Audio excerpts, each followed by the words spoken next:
জীবনের প্রতিটা পা খুব সাবধানে ফেলো, কারণ বহু মানুষ অপেক্ষা করে আছে শুধু তোমার একটা ভুল ধরার জন্য। নিজের বোনের জন্য যেমন ছেলে চাও, ঠিক তেমনি অন্য কারো বোনের জন্য নিজেও তেমন হও। লেবু বেশি চিপলে যেমন তেতো হয়, তেমনি কাউকে বেশি ভালোবাসলে তার অহংকার বেড়ে যায়। সুখী হতে চাও, তাহলে কখনো কারো ক্ষতি করো না। আর খেয়াল রেখো, তোমার দ্বারা কারো উপকার না হোক, কিন্তু কারো ক্ষতি যেন না হয়। কষ্ট করে সফল হলে মানুষ হয় চরিত্রবান, আর কষ্ট না করে নকল করে সফল হলে মানুষ হয়ে ওঠে অহংকারী। ভালোবাসা হলো একটা বই, আর ভুল বুঝাবুঝি হলো একটা পৃষ্ঠা। কাউকে যদি সত্যিই মন থেকে ভালোবাসো, একটা পৃষ্ঠার জন্য পুরো বইটাকে কখনো ফেলে দিও না। বর্তমান বাজারে সব কিছুর দাম বেড়ে গেছে, কিন্তু দুটি জিনিসের দাম আজও বাড়েনি: বিশ্বাস আর ভালোবাসা। কারণ এই দুটোর দাম আগেও কেউ দিত না, আর আজও কেউ দেয় না। পরস্ত্রী আর পরপুরুষ কখনো আপন হয় না, এগুলো হলো মরীচিকা। এসবের পেছনে ছুটে নিজের পরিবার ও নিজের জীবন ধ্বংসস্তূপে পরিণত হয়। প্রথমে নিজের ক্যারিয়ার তৈরি করুন, তারপর ভালোবাসাকে সময় দিন। কারণ আজকের দিনে মানুষ তার সাথেই থাকতে পছন্দ করে যার একটা সচ্ছল ভবিষ্যৎ আছে। পৃথিবীর সকল সম্পর্কের মধ্যে একটা শব্দ থাকে, আর সেই শব্দটা হলো বিশ্বাস।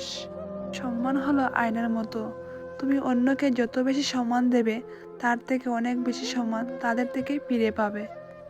মেয়েরা অনেক ছোট ছোট বিষয়ে কাঁদে ঠিকই, কিন্তু জীবনের কঠিন সময়টা হাসি মুখে কাটিয়ে দিতে পারে।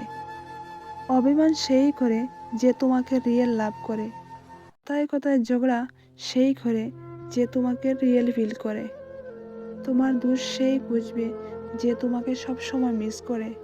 শরীরের অঙ্গ কেটে ভালোবাসা প্রকাশ করা বোকামি।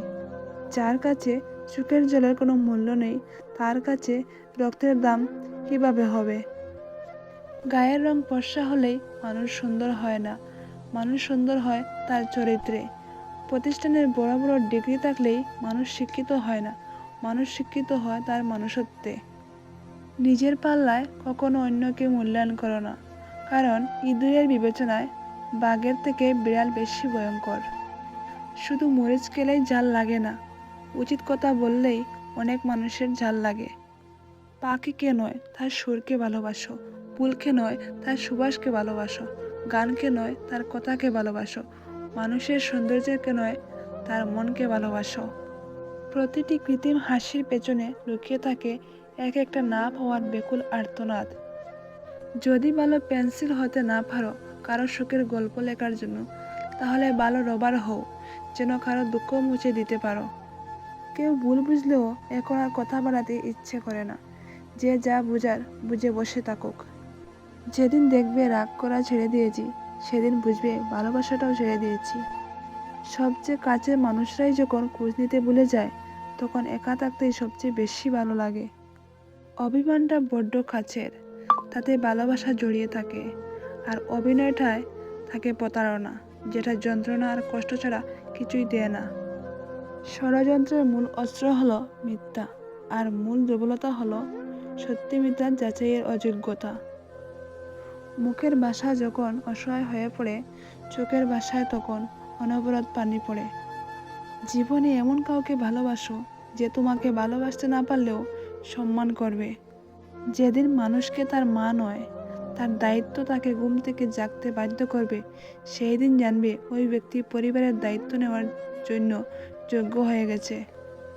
অহংকার বিন্দুমাত্র নাই, তবে আত্মমর্যাদা আছে, তাই কাউকে তেলিয়ে চলি না। জোর করে কাউকে ধরে রাখার প্রয়োজন নেই। যে থাকার সে থাকবেই, আর যে চলে যাওয়ার সে চলে যাবেই। কখনো কাউকে কথা বলার জন্য বারবার অনুরোধ করার দরকার নেই, কারণ যার সাথে তোমার সত্যিকারের মূল্য থাকবে, সে হাজার ব্যস্ততার মাঝেও তোমাকে সময় দেবে। যেসব সম্পর্ক মানসিক শান্তি নষ্ট করে, অসম্মানিত অনুভব করায়, সেই সব সম্পর্ক জীবন থেকে মুছে ফেলা উচিত। সে আত্মীয় হোক বা বন্ধু বা কাছের মানুষ।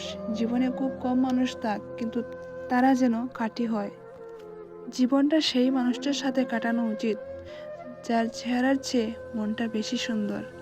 সম্পদ আপনার আভিজাত্য, কিন্তু সুনাম আপনার অহংকার।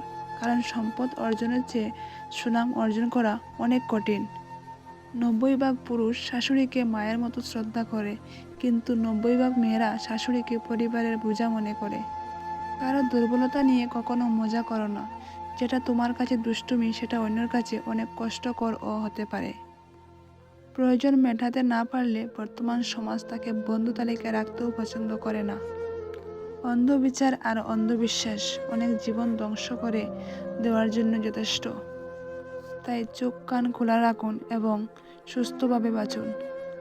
জীবন হলো সবচেয়ে কঠিন স্কুল।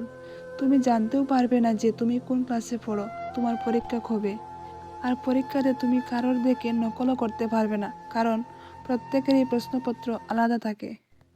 দামি ঘর, দামি বাড়ি, দামি গাড়ি দিয়ে কি হবে? নোটিশ তো আগেই পেয়েছি, সময় হলে বাড়ি ছেড়ে দিতে হবে।